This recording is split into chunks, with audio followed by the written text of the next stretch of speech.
तालिबान ने एक और बड़ी कार्रवाई कर दी। रूसी फौज को ऐसा सरप्राइज के देखकर हैरान हो गए। यूक्रेन रूस में मुजाहिदीन ने बाजी पलट कर रख दी। रूस को मिलने वाली फतह दिनों से घंटों में बदल गई। रूस की मदद को आने वालों ने कमाल कर दिया। तालिबान ने मैदान जंग में एक बार फिर से अल्लाह अकबर का नारा लगा दिया। दुश्मन पर कहां से हमला हुआ सब देखते रह गए। अफगानिस्तान फतह करने के बाद मुजाहिदीन ने एक और मुहाज पर अपनी जंगी ताकत दिखा दी। जदीद तरीन अमरीकी टैंक, बख्तरबंद गाड़ियां और असलहा यूक्रेन और यूरोपीय फौज के किसी काम न आया। प्यूटन भी तालिबान की जंगी मुहारत को मान गए। यूक्रेन का हाल देखकर मोल्दोवा और पोलैंड की भी टांगें काम गईं। यूरोपीय यूनियन भी शामिल होने की दरख्वास्तें देना शुरू कर दी। यूरोप ने रूस से पंगा लेकर बड़ी गलती कर दी है। दरअसल तालिबान को किसने यूक्रेन में रूस की मदद को भेजा, माहिरीन ने अंदर की सारी कहानी बता दी। यूक्रेन जंग दुनिया के गले पड़ गई है। रूस के साथ छेड़छाड़ करने वालों को इत्तेहादियों ने भरपूर जवाब दे दिया। सही अदाद-ओ-शुमार के मुताबिक रूस और यूक्रेन अब तक कितने फौजी मारे जा चुके हैं और मजीद ये जंग कितनी देर तक जारी रह सकती है। वीडियो में चलकर तफसील से ये भी बताएंगे कि यूक्रेन के मारे जाने वाले कमांडर ने अब तक कितने रूसी फौजियों को कत्ल किया था और तालिबान ने किस महारत से इससे इंतकाम लिया है। दोस्तों, तालिबान ने कमाल की गेम खेल दी। रूसी फौजी जिस कमांड को मारकर यूक्रेन की फौज को कमजोर करने का प्लान कर रही थी, तालिबान ने वो चंद घंटों में ही कर दिखाया। यूक्रेन जंग में रूसियों का कातिल माना जाने वाला यूक्रेनी कमांडर कैसे हाथ आया और इसको किस बहादुरी के साथ तालिबान कमांडर ने अंजाम तक पहुंचाया, पूरी दुनिया ही देखकर हैरान रह गई। दोस्तों, ये बात जाहिर थी कि रूस और तालिबान की बढ़ती हुई कुर्बत में ऐसा कोई ना कोई कदम जरूर उठाया जाएगा जिससे यूक्रेन को भी शिकस्त हो सकती है। अफगानिस्तान में अफगान तालिबान की हुकूमत आते ही रूस सबसे पहला काम तालिबान से अपने ताल्लुकात को मामूल पर लाने का किया, जिसका मतलब ये था कि रूस अब तालिबान की ताकत और सलाहियत को मान चुका है। दोस्तों, रूस और तालिबान की कुर्बत का अंदाजा इससे भी लगाया जा सकता है कि अफगानिस्तान में जिस वक्त जंग जारी थी तो काबुल में उनका सिफारत खाना खुला रहा।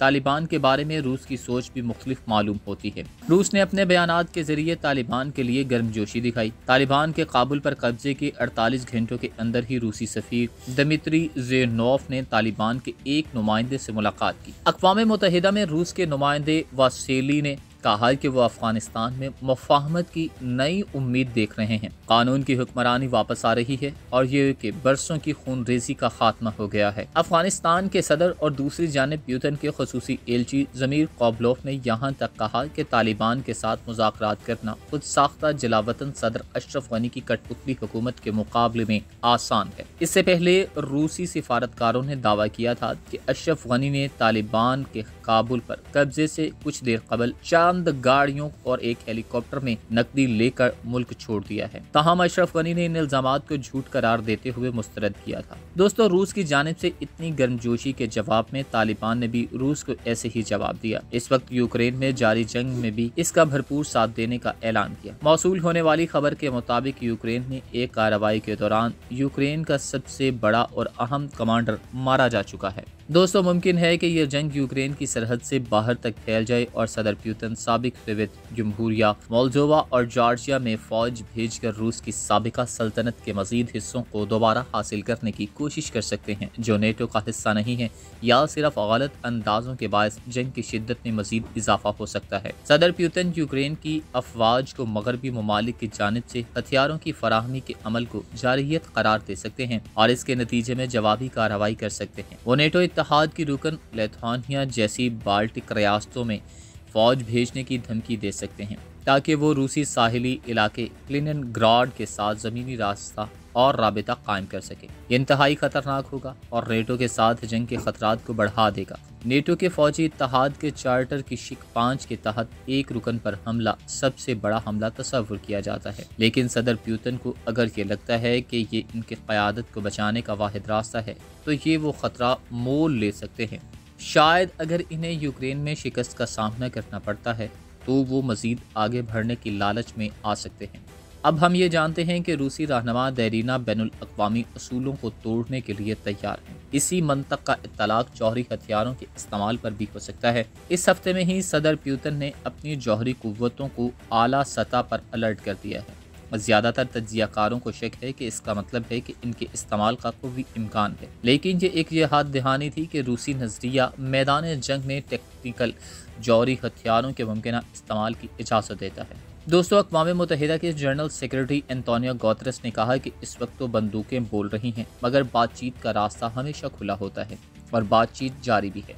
फ्रांसीसी सदर ने सदर प्यूतन से फ़ोन पर बात की है और सिफारतकारों का कहना है कि मॉस्को में बातचीत के लिए इशारा दिए जा रहे हैं। और हैरानी की बात यह है कि रूसी और यूक्रेनी हुक्काम बेलारूस की सरहद पर एक दूसरे से मिले हैं। अभी इनके दरमियान कोई खास पेशरफ्त नहीं हुई, मगर बातचीत पर रजामंदी जाहिर करके प्यूतन ने इस बात का एतराफ़ कर लिया है कि मुज़ाकरात के जरिए जंग बंदी है। कम अज़ कम एक इम्कान तो है जिसे ऑन भी करना चाहिए। अहम सवाल यह है कि क्या मगरबी ममालिक रूस को इस सब से निकलने का रास्ता दे सकते हैं। सिफारतकारों का कहना है कि ये बात अहम है कि रूसी सदर को ये पता हो कि मगरबी पाबंदियां हटवाने के लिए क्या कुछ दरकार होगा, ताकि कोई ऐसी डील हो सके जिसमें सबकी इज्जत बच जाए। जरा इस मुमकिन सूरत हाल के बारे में सोचें। रूस के लिए जंगी मुहाज कुछ अच्छा नहीं जाना जाता। पाबंदियां रूस में मुश्किलात पैदा करती हैं। जैसे जैसे फौजी हलाकतें बढ़ती हैं, मुखालफत बढ़ने लगती है। प्यूटन सोचते हैं कि इसने कहीं बहुत ज्यादा मुश्किल तो अपने सर नहीं ले रही।